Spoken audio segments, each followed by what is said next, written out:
Olá, boa tarde, assinante da Jolivie, boa tarde, assinante do Remédio Natural. Primeiramente, eu quero pedir desculpas pela sua paciência. A gente teve um pequeno atraso aí devido a alguns ajustes técnicos, mas já está tudo pronto. Eu estou aqui com a nossa consultora e nutricionista, Denise Carreiro. Denise, boa tarde, tudo bem? Boa tarde a todos. Já está tudo certinho aqui para a gente começar essa outra edição do webinar do Remédio Natural, e desta vez a gente vai falar sobre a tireoide. Muitas perguntas chegaram, vocês sempre capricham no conteúdo das perguntas. Eu selecionei algumas aqui e que eu vou fazer para a Denise, e ela vai responder, como sempre, tentando te ajudar o máximo possível, certo?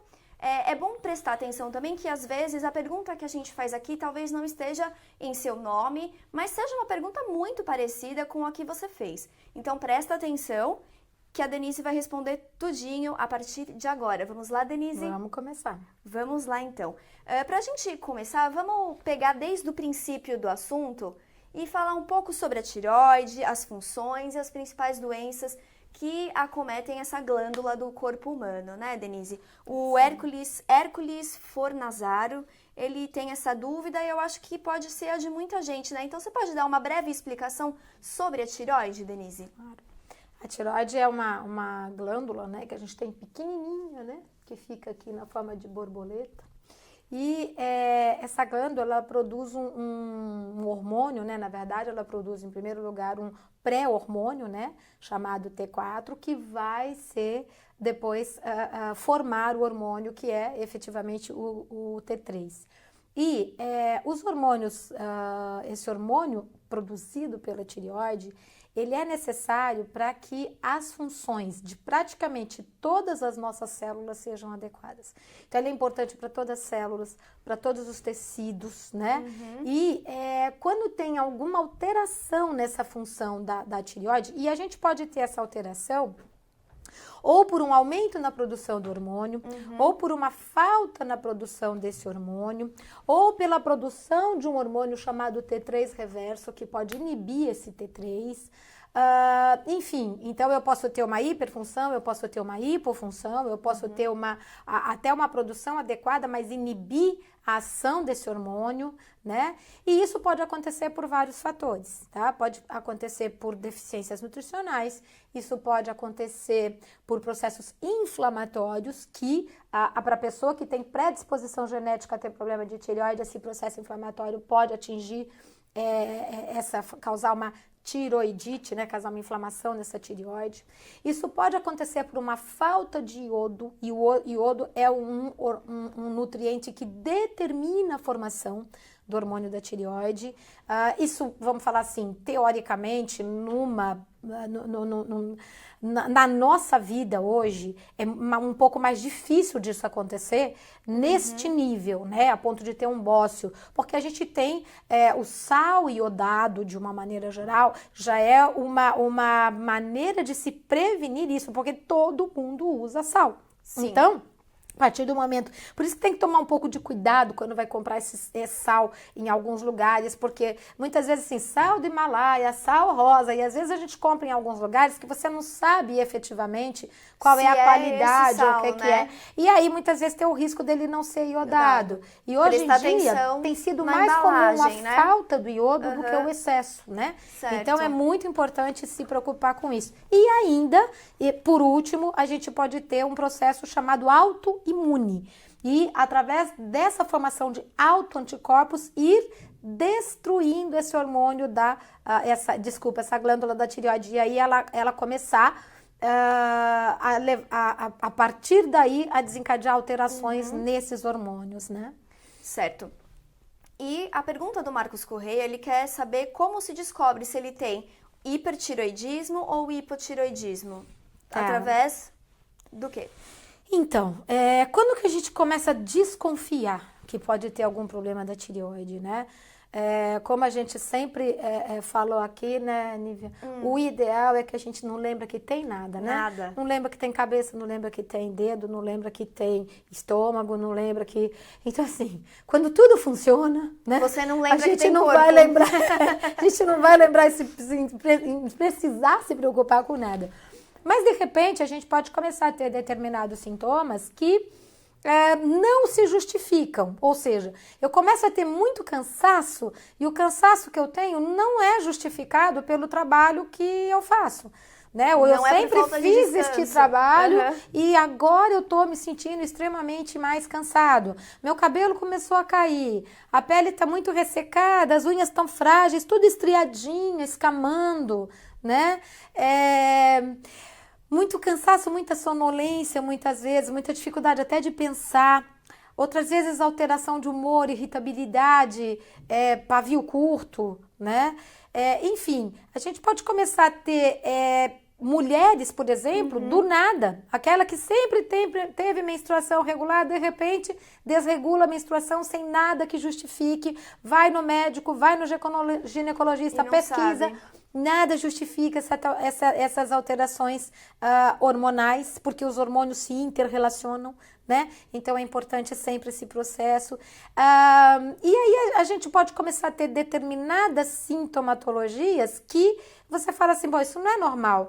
Meu triglicérides, do nada, ele foi parar em 300, 400. Mas espera aí, eu não mudei minha alimentação, eu não aumentei o meu consumo de carboidrato, de proteína mal digerida, eu não mudei o meu processo, eu não comi mais doce. Por que que tá me alterando um triglicérides, um colesterol, sem nada que justifique isso? Né? Então, isso normalmente, alguns desses sintomas e vários outros, que até a gente falou em muito mais detalhe, né, no remédio natural, mas o que acontece é o seguinte, quando você começa a ter determinados sintomas, alguma coisa não tá legal. Nada vem do além, ou se não é aquela história assim, é estresse, é virose, é emocional, né? Então, eu acho que se são sintomas que você vê que não justifica, não tô mais nervoso do que eu sempre tive, não tô mais estressado do que eu sempre tive, e eu comecei a ter vários sintomas que não se justificam, é importante pesquisar. E no processo esses sintomas que eu falei são ligados a uma hipofunção, né? Uma diminuição da função da tireoide, que muitas vezes pode acontecer mesmo quando ela ainda está dentro dos padrões de normalidade. Então, você pega o exame, o normal é de 0,4 a 4,6, porque cada exame fala uma coisa. Mas vamos supor, quando ela está acima de 2, ela já pode estar dentro de um processo chamado de hipotireoidismo subclínico. Então, eu já posso ter sintomas quando ainda esse hormônio estimulante, né, que é o TSH, ainda está dentro do nível de normalidade. Mas quando ele está começando a aumentar, ele chama hormônio estimulante da tireoide. Então, se começa a diminuir a produção do hormônio, esse estimulante começa a aumentar. E se ele começa a aumentar muito mais do que esse normal, é sinal de que a tireoide não está funcionando. Então, ele tem que aumentar para bater e falar, vamos lá, vamos começar a produzir mais hormônio, que isso aqui não está dando resultado. E aí começa a alterar aí essa avaliação que muitas vezes a gente vê no exame, né, chamado de TSH. E o inverso, quando começa a ter processos como a pessoa fica muito agitada, não consegue dormir, a cabeça não para de pensar, muitas vezes começa a sentir tremores, outras vezes começa a emagrecer muito, tá? O inverso não é verdadeiro. Se a gente tiver uma diminuição da função da tireoide, não necessariamente eu vou engordar. Tá? Pode até aumentar 2 a 3 quilos, né? Tem até aquela famosa frase do Ronaldo Fenômeno, que ele falou que não conseguia emagrecer, porque ele era um jogador de futebol e mesmo assim estava acima do peso, e ele culpou o hipotireoidismo, quando na verdade você está dizendo aí que não tem. Não, então se a gente pensar assim, ó, quando tem um hipotireoidismo, ele não vai fazer você engordar, ele pode aumentar 2, 3 quilos, mas se a pessoa engorda por outros fatores e ela tem um hipotireoidismo, ela não consegue emagrecer. Então, o hipotireoidismo, ele breca o emagrecimento, mas não necessariamente ele faz engordar. Agora, o hipertireoidismo, não, ele aumenta, ele acelera muito o metabolismo. Então, a pessoa pode, de repente, começar a emagrecer e nada justifica aquele emagrecimento.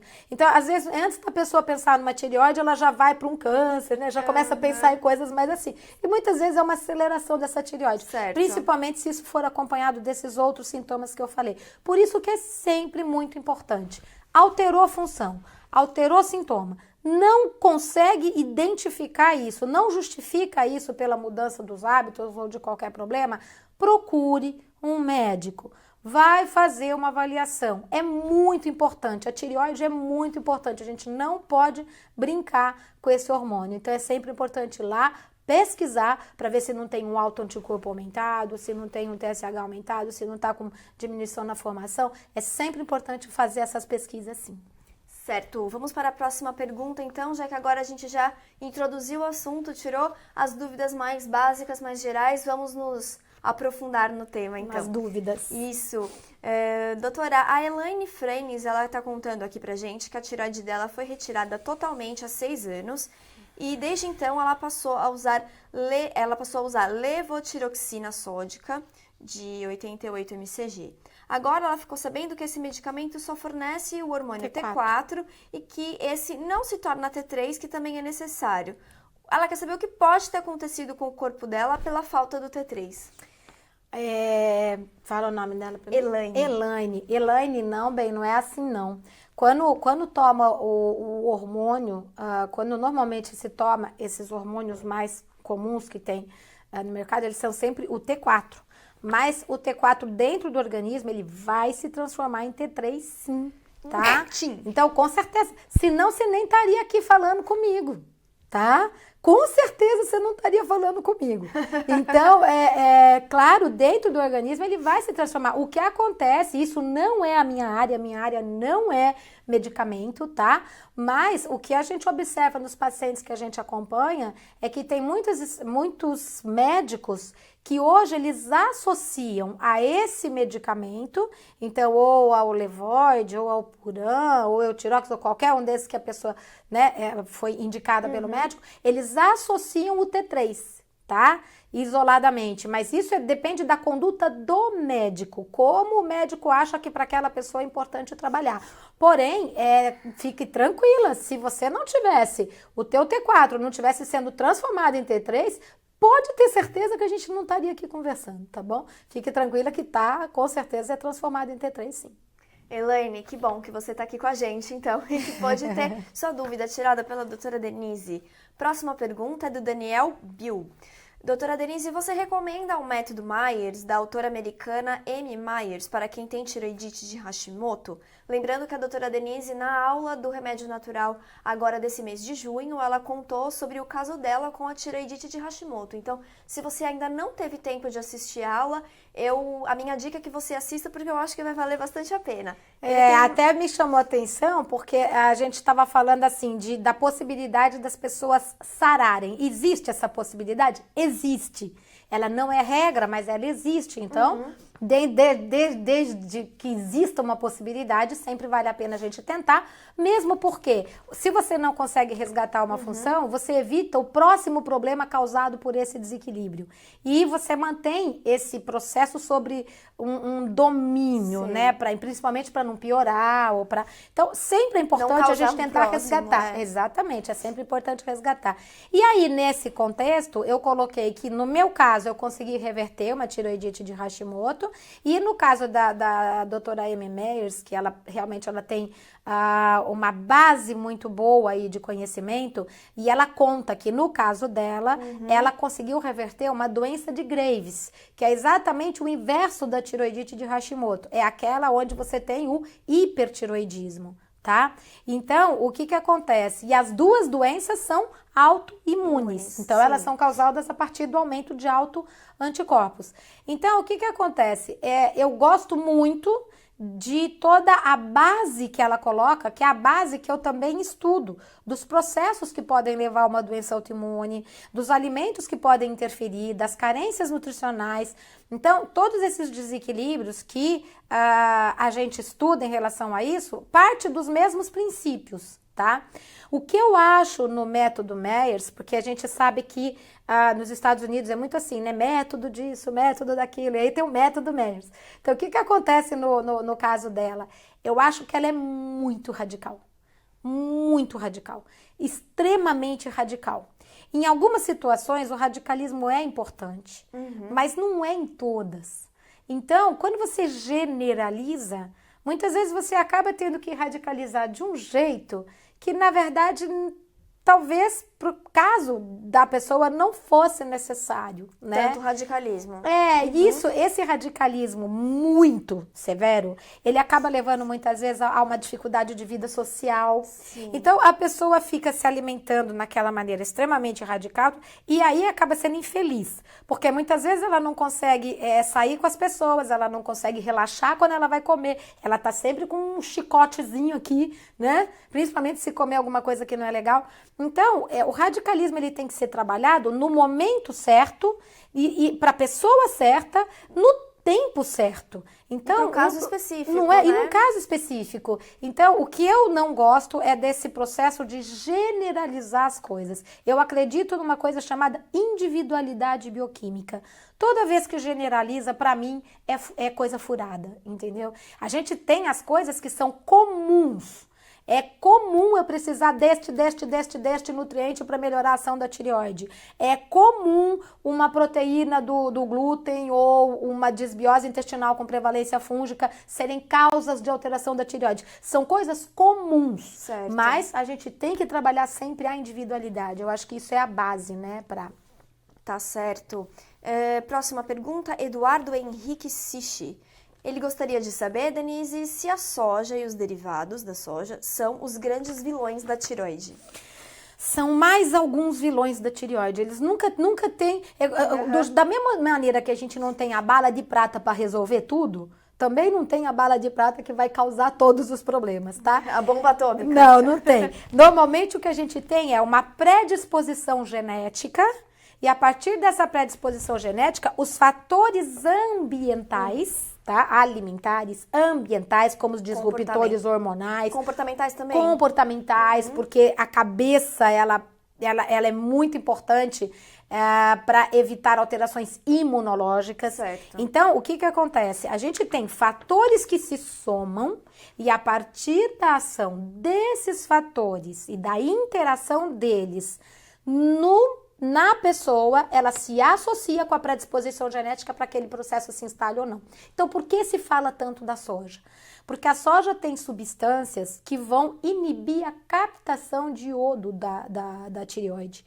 Então, acaba alterando formação hormonal por causa dessa... Agora, você imagina se todo mundo que comesse soja tivesse problema de tireoide. E a gente vê que não é isso que acontece. Todo mundo ia estar com problema de tireoide, não é verdade? Né? Então, assim, você depende da pessoa, da predisposição genética, da quantidade consumida, dos outros fatores associados. Por que o oriental consome soja lá no Japão? Eles têm o tofu, miso, shoyu, natto, tempê, né? Ela coagulada ou fermentada, consumida diariamente, frequentemente, e você não ouve tanto falar de problema de tireoide, porque eles consomem muita alga. Então, eles têm muito alimentos que têm iodo e que têm ômega 3 e que têm protetores.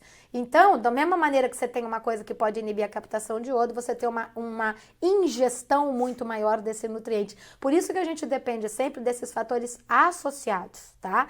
Então, sem dúvida nenhuma, é mais um fator que pode comprometer para quem tem predisposição genética, tá?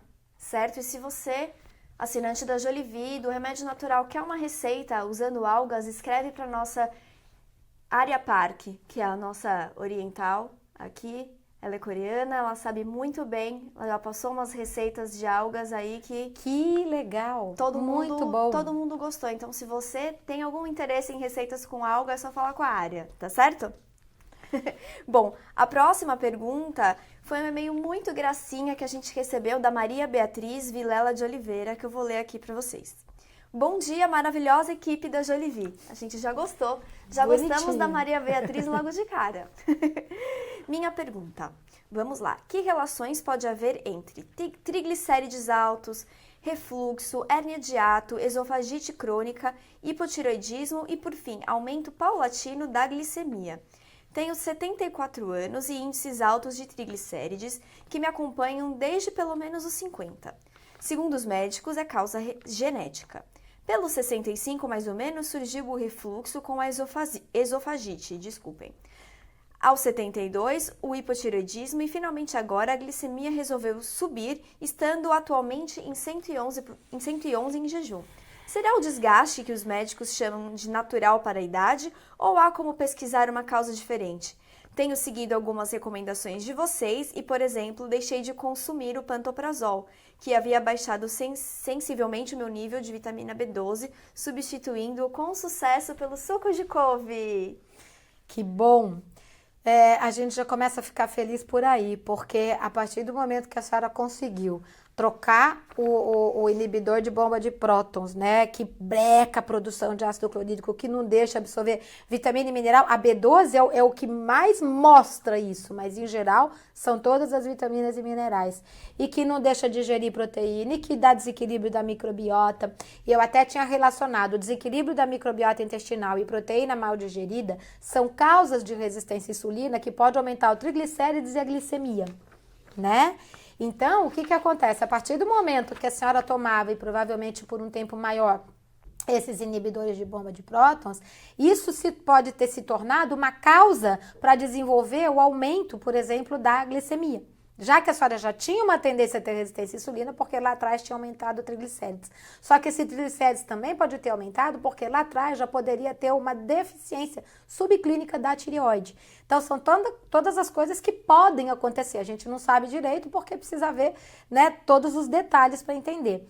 Mas o mais importante que a gente vê é o seguinte: essa ideia de que a gente tem que tomar remédio para o resto da vida, a gente vê que nem sempre é assim.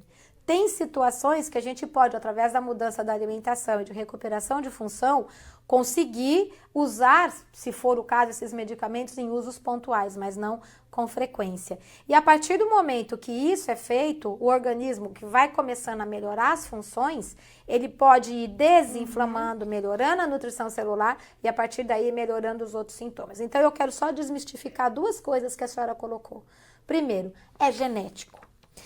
Tudo é genético. Como a gente brinca, a gente não é filho de chocadeira, então tudo é genético. Só que, apesar de tudo ser genético, nós sabemos que 20% da expressão do gene depende da genética, ou seja, do genótipo. E 80% da expressão do gene depende do meio, dos fatores epigenéticos. Então, o que acontece? Eu posso ter a genética para ter triglicérides aumentado, mas se no meu meio, se na minha alimentação, se uma atividade física regular, se o meu controle hormonal, se tudo isso estiver adequado, eu posso fazer com que esse gene não se expresse. Então, isso é a primeira coisa. A coisa que a gente precisa desmistificar. Ah, bom, é comum que com a idade eu possa desenvolver algumas coisas? É comum. É regra? Não. Para a senhora ter uma ideia, quando eu comecei a atuar mais intensamente, a minha mãe já estava lá com 72 anos. E tomava uma série de medicamentos e tinha um monte de problema. Quando eu comecei a mudar a alimentação da minha mãe, fazer as suplementações nutricionais, fazer todo esse processo dele, ela foi tirando medicamento por medicamento, colites que ela tinha nunca mais teve, rinite que tinha nunca mais teve, infecções urinárias de repetição nunca mais teve. E hoje a minha mãe tem 94 anos, cabeça boa, ainda faz comida para mim. Não adianta eu falar para ela não fazer, que ela fala que ela tá fazendo mesmo, que custa fazer um pouquinho mais, tá? E assim... Já queremos conhecer sua mãe. Então, entendeu? E a cabecinha boa, e vai para lá, e vai para cá. E o ano passado, ainda a moça do supermercado virou para minha irmã e fez assim: a dona Geni já fez 75 anos? Né? E ela tá agora com 94. Então, assim, ela tá hoje melhor do que ela teve muitas vezes há 20 anos, com certeza. E até antes disso, até pior. Porque eu me lembro de ver de criança minha mãe desmaiando com colite e com problemas que depois que a gente mudou a alimentação e entrou com uma suplementação adequada, ela nunca mais teve. Tá? E quando teve foi porque alguma coisa pisou na bola, alguma coisa não estava legal. E isso que foi fazendo ela efetivamente trabalhar com esse hábito mais legal. Porque ela foi identificando o que fazia ela ter os sintomas. E aí foi devagarinho mudando. Por isso que é importante observar também, saber o que come, ter essa observação. Esse olhar para dentro de você mesmo. Sem dúvida. Né? Lembrar que nós somos, sim, o resultado da matéria-prima que a gente põe dentro da gente. Então, não é modo de dizer, não é como a gente brinca, intriga da oposição, né? É assim mesmo, nós funcionamos a partir disso. Então, essa história que muitas vezes o pessoal fala, é genética, é idade. Tá? Com certeza a gente consegue trabalhar, apesar da genética, apesar da idade, tá? Sem dúvida. Tá certo, Dona Maria Beatriz, um beijo para você, adoramos, todos adoramos o seu e-mail aqui, obrigado por chamar a gente de equipe maravilhosa. A gente gosta de elogios também, né? Por que não? Próxima pergunta, doutora Fernando Valadares Novaes. Ele também conta um pouco da historinha aqui dele. Engraçado que para esse webinar as pessoas estão abrindo seus corações, contando suas histórias e vamos compartilhá-las por aqui. Bom, o Fernando ele diz que há cerca de 12 anos ele faz o controle do hipotireoidismo através do hormônio de um medicamento diário, que mantém o nível do TSH em torno de 2. O endocrinologista disse que vai ter que tomar o remédio até que a morte o separe. Ele queria saber se tem algum tratamento natural e o que ele pode fazer no caso dele do hipotireoidismo que está contribuindo para o aumento do colesterol. Eu acredito que, primeiro, o TSH em 2, ele teoricamente, se o TSH está em 2, o T4 livre está normal, o T3 livre está normal, isso não é um fator mais que está contribuindo para o colesterol. Então, o processo do colesterol está sendo por resistência à insulina. E aí teria que avaliar um pouquinho o processo que pode estar levando a essa resistência à insulina. Mas se o TSH está em 2 e tudo normal, não é isso, tá? Agora, muitas vezes, é como eu falei, né, algumas vezes, pode existir a possibilidade de reverter essa função da tireoide e conseguir ter ela adequada? Pode. Mas eu vou colocar uma coisa, acho que de todos os medicamentos que eu conheço aí, que são utilizados dentro desse processo, um dos que menos dá problema, quando você acerta a dose e acabou, é o da tireoide.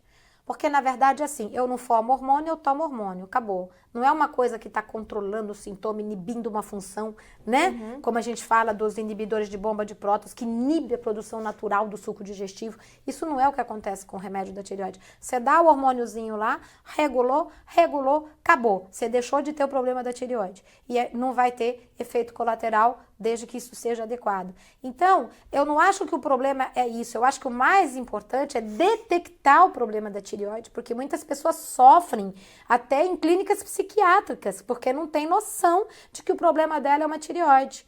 Com dores no corpo, com diagnósticos de fibromialgia, quando o problema dela é um hipotireoidismo. Então, a primeira coisa que tem que se fazer é identificar o problema. Identificou, acertou o hormônio? Ok. Agora, o que eu posso fazer para melhorar isso? Eu estou comendo alimento que tem potencial inflamatório, que pode estar contribuindo para inflamar a minha tireoide, ou que pode estar contribuindo para produzir um autoanticorpo. Então, aí a gente já falou, o glúten é um dos mais causadores, o leite, a soja, né? E soja. Toda vez que tiver problema de tireoide, principalmente se for tiroidite de Hashimoto, se for autoimune, existe protocolo no Ministério da Saúde, inclusive para pesquisar a doença celíaca. Porque é importante, antes de se tirar o glúten, sempre descartar a possibilidade de ter uma doença celíaca, principalmente quando tem uma doença autoimune. Então, procurar um médico, fazer essas pesquisas, fazer essas avaliações, né? E aí sim, outra coisa que a gente, né, já falou bastante, mas é importante reforçar, intestino. Né? A microbiota saudável determina mais de 70% das nossas defesas e determina a formação de substâncias que evitam autoanticorpos. Então, equilibrar essa microbiota intestinal, adequar a vitamina como a vitamina A, principalmente a vitamina D, que também evita autoanticorpos e associada com substâncias produzidas por microbiota saudável evitam esse processo. Avaliar a adequação do organismo de selênio, um nutriente determinante na formação da tireoide, do ferro, do zinco, certo? Do manganês, da tiamina, vitamina B1, fundamental. Então, o que acontece? Vários nutrientes são importantes e muitas vezes a pessoa, por alguns fatores comportamentais ou até funcionais, podem se alimentar e efetivamente não ter adequação de vitaminas e minerais. E é importante corrigir esses fatores e, se for necessário por um período, ainda tomar suplementos nutricionais adequados, individualizados. Cuidado com o suplemento nutricional que não é feito ou direcionado para o seu problema, porque aí ele pode muitas vezes até piorar. Ômega 3 é fundamental, probiótico é fundamental. Então a gente tem vários nutrientes e várias substâncias e vários alimentos que são importantes para fazer o organismo funcionar. Toda vez que a gente fala de legumes, de verduras, de frutas, eu tô mais do que nunca, agora eu vou lançar um outro livro, eu estou estudando profundamente todos os processos que envolvem aí a enxaqueca e tal. E aí o que acontece? A gente vai pesquisando substâncias presentes em alimentos que a gente nunca tinha ouvido o nome, mas que está presente numa uva, num repolho, mas que já se detectou que tem ação anti-inflamatória, que estimula a formação de substâncias que vão refazer neurônios. Então, o que acontece? Da onde a gente tira tudo isso? Legume, verdura e fruta. Então, esse processo que a gente fala que parece muito básico mesmo, na verdade, é daí que a gente tira as funções do organismo. Então, quando a gente fala de tentar detectar dentro do processo tudo que pode estar contribuindo para causar o problema da tireoide e todas as faltas nutricionais que também podem estar contribuindo para evitar com que essa função seja feita adequadamente, é isso que a gente tenta trabalhar e equilibrar, e a gente conversou bastante um pouco disso também na aula, né? Então, que está disponível na sua área alugada, só você entrar na área alugada lá no Remédio Natural e assistir. Tem todas as edições, né? Então, se você é um assinante novo, você pode assistir a primeira edição, já estamos na 10ª. Aí já tira algumas dúvidas do que a gente está falando aqui da microbiota, tudo.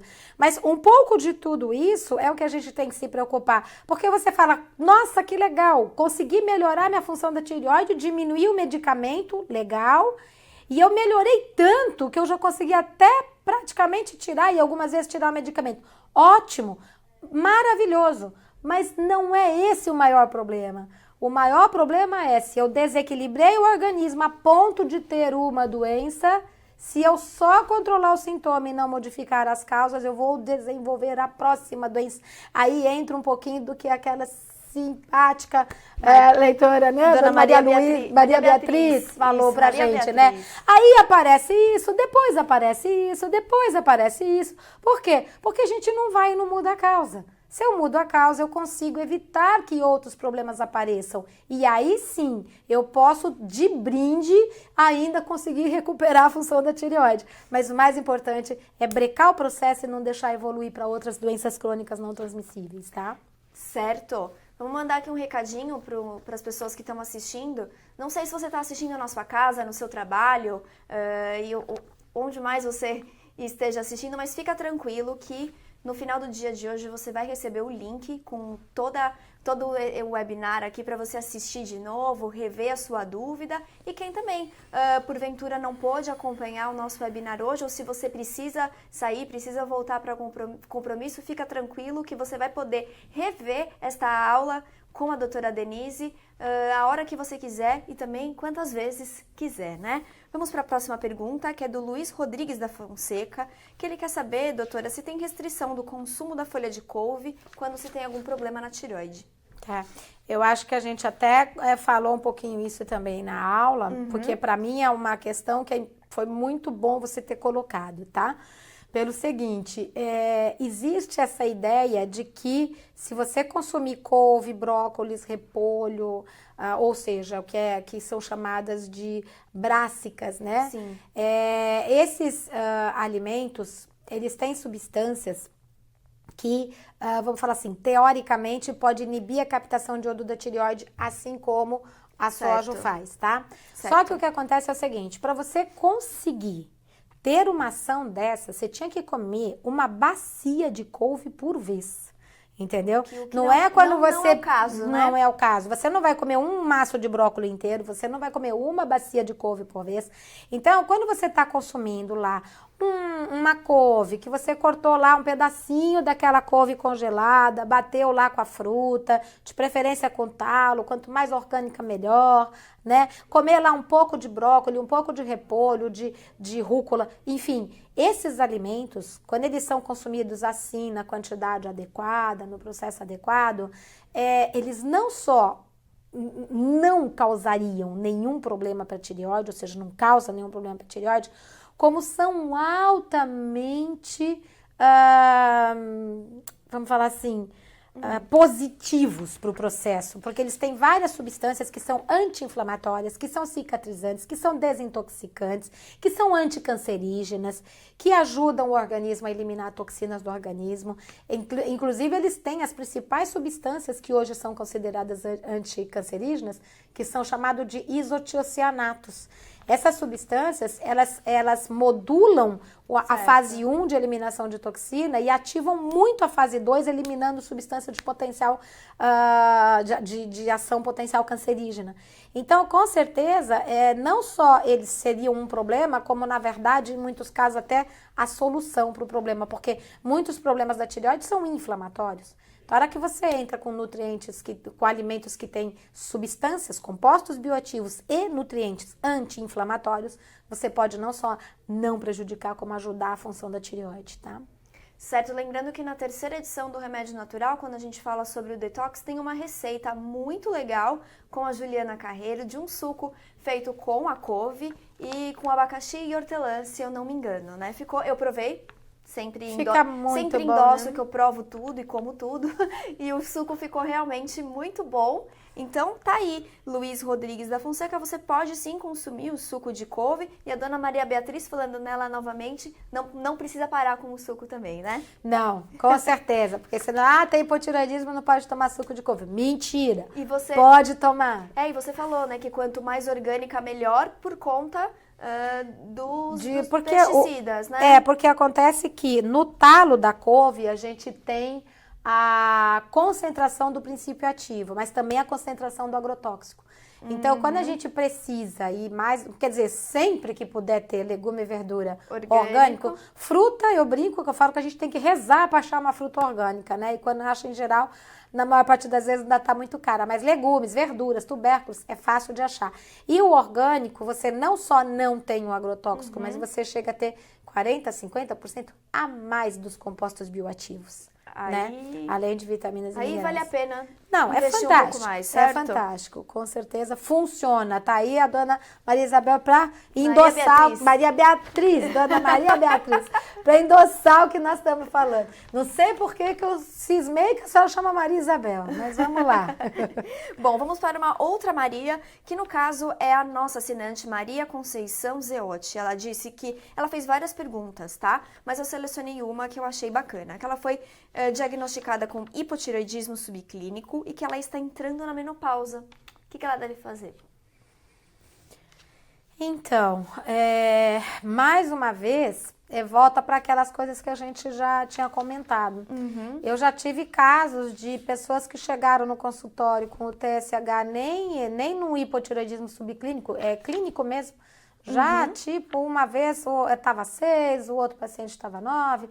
Depois de 3, 4 meses de tratamento, eles abaixaram para 3 e pouco, né? Quer dizer, obviamente tem mais tempo para você resgatar isso, mas assim, a melhora foi muito rápida, independentemente de tomar o remédio naquele momento. A pessoa estava começando no processo, né? Então conseguiu reverter esse processo. Aí, quando está num subclínico, mais do que nunca tem chance da gente poder melhorar isso. E aí é importante rever um pouquinho tudo que a gente colocou na aula, né? E de preferência, pensando em tudo que foi colocado durante todo as aulas do remédio natural. Durante todo esse quase um ano de remédio natural. Exatamente, porque é aquele processo. A gente sabe quais alimentos podem causar problema na tireoide, que a gente já falou bastante. A gente sabe quais carências nutricionais podem interferir. Se for o caso, procura um profissional, né, que seja, tem médicos que já trabalham nessa área, inclusive na área de saber fazer uma suplementação nutricional adequada, nutricionistas que trabalham nessa área, principalmente as nutricionistas da linha funcional, que normalmente já, né, tem mais estudam mais essa área da relação das alergias alimentares, das intolerâncias e das carências nutricionais, porque é isso. Tente fazer o possível para poder reverter esse problema, né? Esse processo. A menopausa, a gente sabe que os hormônios têm um processo de inter-relação, Mas você vê mais um processo inverso, mais uma alteração dos hormônios da tireoide interferir nos hormônios femininos do que o inverso. Então, é importante, sim, resgatar ao máximo essa função da tireoide e se está no hipotireoidismo subclínico, prestar atenção se foi pesquisado autoanticorpos. Se foram pesquisados os anticorpos antiperoxidase, antitireoglobulina, porque são anticorpos que podem ir destruindo a tireoide. E esses autoanticorpos, a única coisa capaz de reverter é a mudança na alimentação. Não existe remédio que faz isso. É só a mudança na alimentação que consegue reverter um autoanticorpo. Então, e aí sim, mais do que nunca com a retirada do glúten, com o equilíbrio da microbiota intestinal, provavelmente com a retirada do leite também. Então, aí é importante trabalhar para tentar, se tá no hipotireoidismo subclínico, né, Nívia? Ainda tá em tempo de reverter isso, né? Para não deixar chegar no hipotireoidismo. Vamos só esclarecer para quem está assistindo a gente, Denise, qual que é a diferença do subclínico para o clínico? Então, a gente tem, quando você avalia o hormônio estimulante da tireoide, normalmente ele tem um padrão de normalidade que vai mais ou menos de acordo com porque os laboratórios eles trazem padrões diferentes, mas a média é de 0,4 a mais ou menos 4,6, né? Então, varia, alguns são até 5 ponto alguma coisa. Então, o que acontece? O que é considerado o ideal? O ideal é considerado até 2, tá? Mas, então, vamos pensar assim, de acima de 2 até o limite máximo é considerado subclínico, tá? Quando tá acima do limite máximo, é clínico, já tá efetivamente alterado. Certo. Mas quando ainda tá nessa fase, fasezinha que você olha e fala assim, tá normal. Mas não é o ideal. Não tão normal assim, né? né? Aí já sabe que assim, a tireoide está tendo que trabalhar um pouco a mais para ir lá e conseguir manter aquele T4 no lugar certo, né? Então, sem dúvida nenhuma, é claro que os médicos, quando avaliam isso, eles avaliam um processo extremamente mais amplo. Eles vão avaliar o TSH, o T4 livre, o T3 livre, vão avaliar muitas vezes o T3 reverso, vão avaliar os anticorpos antitireoglobulina, antiperoxidase. Então, o processo de avaliação, anticorpos anti-TSH, então o que acontece é que normalmente você tem uma avaliação muito mais ampla. Então, a gente está falando aqui de uma maneira extremamente simplista, mesmo porque isso é uma coisa que é muito importante avaliar com o médico. Mas só para vocês terem uma ideia do que é isso. Então, se ainda está num processo que não ultrapassou aquele limite máximo, por que não fazer o máximo para tentar reverter e resgatar essa função? E você consegue fazer isso mesmo quando você falou assim, pronto, agora eu também já estou na menopausa. Claro que consegue, não é um processo, uma coisa não vai interferir na outra, tá? Certo, entrando aqui já não diretamente. Entrando aqui na reta final do nosso webinar, o José Ruiz está contando, Denise, que a esposa dele, que tem 71 anos, retirou totalmente a tireoide por conta de um tumor maligno. Nesses casos que as pessoas tiveram que fazer a retirada da glândula, o que é possível fazer nutricionalmente falando? Então, aí não tem nem o que questionar, né? Tomar lá o medicamento bonitinho até acertar a adequação para a pessoa. Mas aí nós podemos falar de uma coisa um pouco mais ampla, né? Quer dizer, mais uma vez, se teve um tumor na tireoide, qual é a nossa preocupação com a alimentação?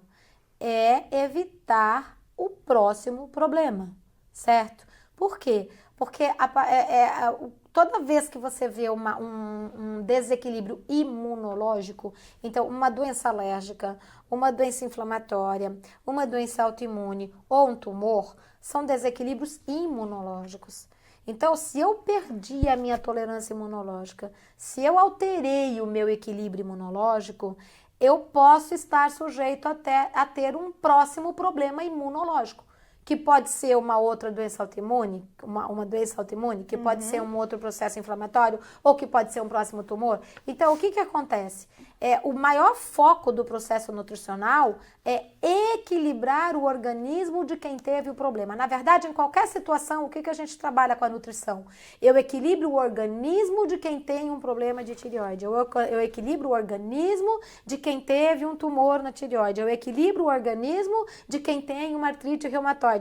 Eu não trato o tumor, eu não trato a artrite, eu não trato a tireoide.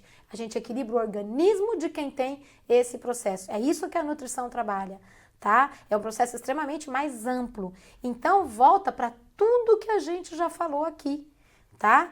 Esses alimentos que a gente falou que pode causar um problema na tireoide é porque eles podem levar o quê? A processo inflamatório. E a inflamação é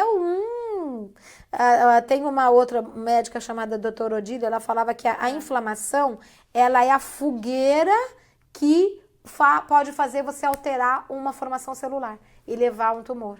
Então, eu preciso de todas as maneiras, diminuir todos os fatores possíveis. Tem aqueles que a gente não tem como mudar. Eu não consigo sair de São Paulo, eu não consigo deixar de respirar um ar poluído, eu não consigo deixar... Então, tem coisas que a gente não pode mudar, mas tem as que a gente pode mudar. Eu posso comer comida de verdade. Eu posso comer muito legume, verdura e fruta. Eu posso comer legumes e verduras sem agrotóxicos. Isso é muito importante para quem já teve um tumor. Para qualquer pessoa, né?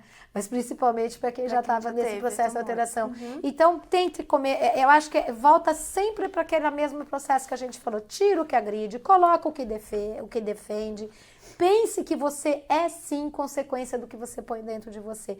E eu acho que esse é o maior foco do processo nutricional para qualquer pessoa que já teve qualquer doença imunológica, tá? Inclusive aí um tumor. Certo. A Darcy Mota, a doutora Denise, ela está dizendo que ela toma o T4 e que tem dados que dizem que as garrafas PET liberam substâncias que tem em seu conteúdo e que acentuam o problema da falta do T4. Isso é correto? Tem alguma veracidade nisso? Total, né? Total. A gente tem essas substâncias que são chamadas de disruptoras. O nome é bonito, né? Disruptores hormonais, tá? Então, sim, essas substâncias elas são encontradas extremamente e comumente encontradas em plásticos, tá? Tem um monte de nome também, né? São os bifenóis, são os fitalatos, tá? E essas substâncias, elas estão presentes nos plásticos e elas são facilmente contaminantes dos alimentos, principalmente naqueles que o pessoal muitas vezes pega e põe o Tupperware dentro de um micro-ondas, né? Ou que põe coisa quente dentro dos plásticos. Então, sem ser coisa quente, a gente já sabe que o plástico libera essas substâncias, mas com coisas quentes, ácidas, isso piora mais ainda. E sim, essas substâncias e várias outras substâncias que até, se não me engano, foi no material escrito, não sei se foi colocado no material escrito, mas está indo agora no material que está sendo preparado também de tireoide. O nome...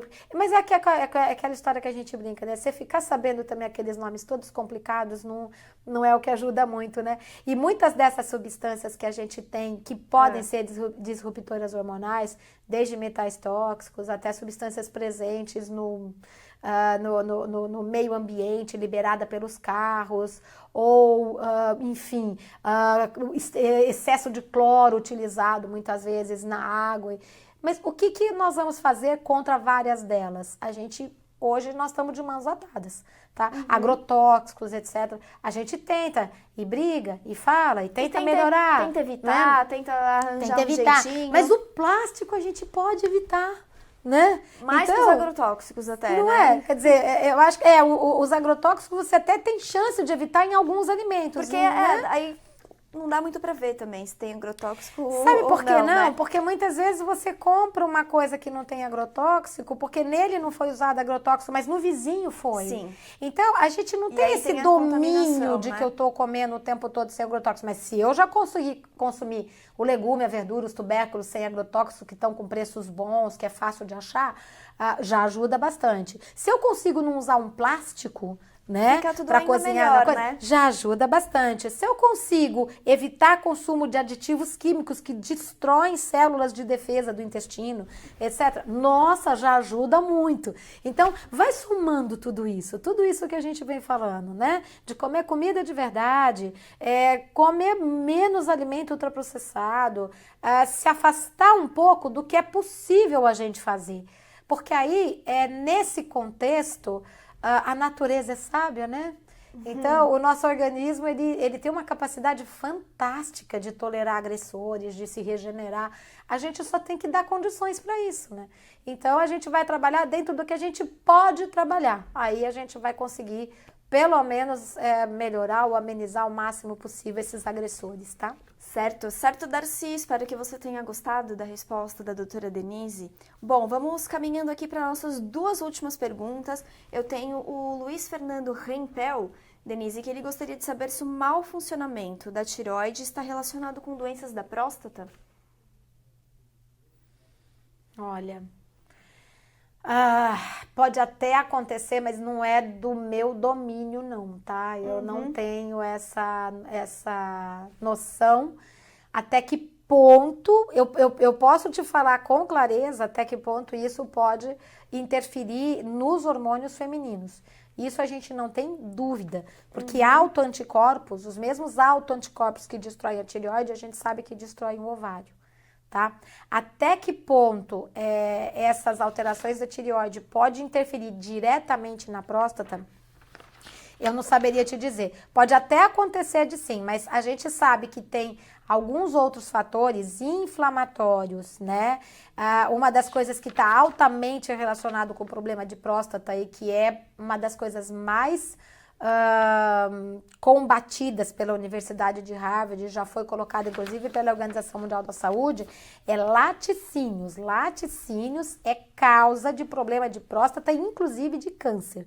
Isso é extremamente estudado, comprovado, e foi principalmente este dado que fez com que a Universidade de Harvard tirasse laticínios do guia alimentar, desde 2013.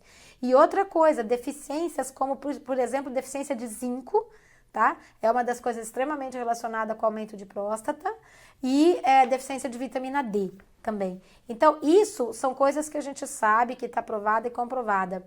Acredito que sim, que a alteração na tireoide, ela interfere em todos os organos, em todos os tecidos, em todas as células. Então, eu acredito que ela tenha sim uma interferência também na função da próstata, mas em que nível e até onde isso pode atuar, você teria que conversar com o teu médico, tá bom? Certo, e pra gente finalizar, Denise, o Piero Dalla, ele quer saber se existe relação da tireoide com as cordas vocais. Sim, existe, tá? Um dos sintomas que a gente pode ter por alteração da tireoide é rouquidão, tá? Então, muitas vezes a pessoa começa a ficar rouca e não sabe por quê, não tem o porquê. Não é que nem eu, assim, que dou 20 horas de aula seguida no fim de semana, depois fala também, depois 10, 12 horas seguida, todos os dias no consultório. Então, aí a gente tem motivo para ficar sem voz, tá? Mas tem pessoas que do nada começam a ter muita rouquidão, muito processo. Então, assim, e esse é um dos sintomas relatados como uma alteração do funcionamento da tireoide. Então, sim, não tenha dúvida que isso pode ser uma relação, sim. Tá certo, então. Bom, eu quero agradecer a sua presença, espero que você tenha gostado dessa edição do webinar do Remédio Natural com a doutora, nossa consultora, nutricionista, Denise Carreiro. Novamente peço desculpas pelo pequeno atraso que a gente teve no começo, mas sabe como é, né? Ao vivo tudo pode acontecer. Tá certo? Com certeza. Então, depois, se você estiver assistindo o webinar depois na reprise aqui no YouTube, que a gente manda o link para você, muito obrigada também. Se quiser assistir de novo, vai, volta. E a gente tem sempre o nosso canal aberto para tirar suas dúvidas. Então, se você tiver alguma pergunta, algum questionamento, seja o que for, se tiver com alguma dificuldade na nossa área alugada, é só mandar um e-mail para contato@jolive.com.br. A nossa equipe está sempre de braços abertos para te atender. Denise, quero te agradecer também a sua presença aqui mais uma vez. Tá certo? Eu que agradeço. E aí, até a próxima, né? Exatamente, pessoal. Um beijo para vocês, um excelente fim de semana e até a próxima edição do nosso webinar. Tchau, tchau!